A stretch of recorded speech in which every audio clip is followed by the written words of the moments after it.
Good morning. Today we're talking testosterone. 5 tips, 5 minutes. I won't waste your time. Let's begin. So tip number 1 is increase your cholesterol intake. Testosterone is made from cholesterol, so if you can give your body more cholesterol, then your body can make more testosterone. What I do is I eat 4 eggs every morning. Tip number 2 is to focus on your DHT levels.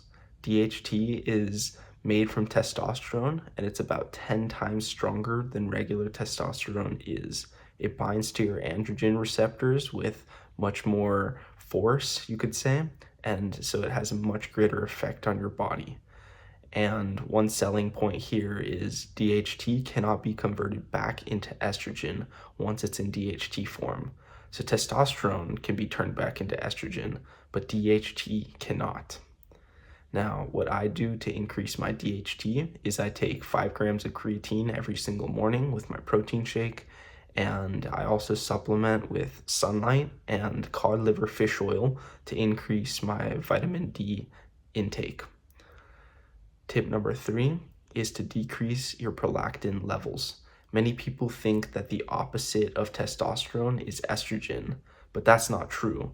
Testosterone and estrogen can coexist and they're just complementary, but prolactin is the true opposite of testosterone. And prolactin is just this hormone that women produce in order for lactation and breast development. And if you, as a man, have it, then that's when your testosterone just tanks significantly. And that's because prolactin's the true opposite of testosterone.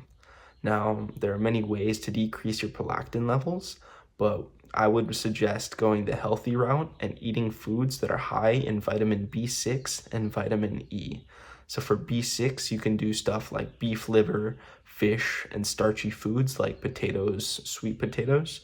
And for vitamin E, you can go for healthy nuts such as almonds and peanuts and spinach if you're feeling like it. What I do is I eat almonds and potatoes 3 times a week to take care of my prolactin levels. Tip number 4 is to perform resistance training or just lift.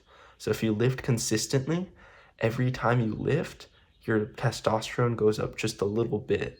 And over time, if you can consistently lift, then your testosterone levels will increase and your baseline will increase. And this is just because your body is getting used to that small bump in testosterone every time you lift.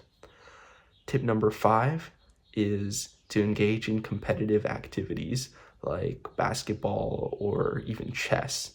Yes, non-physical competitive activities can raise your testosterone. So it's the drive and the anticipation here of achieving a certain goal that gives you that testosterone boost. So if you can engage in competitive activity like a 1v1 basketball game or playing against a higher ranked opponent in chess, that's when you get the testosterone gains.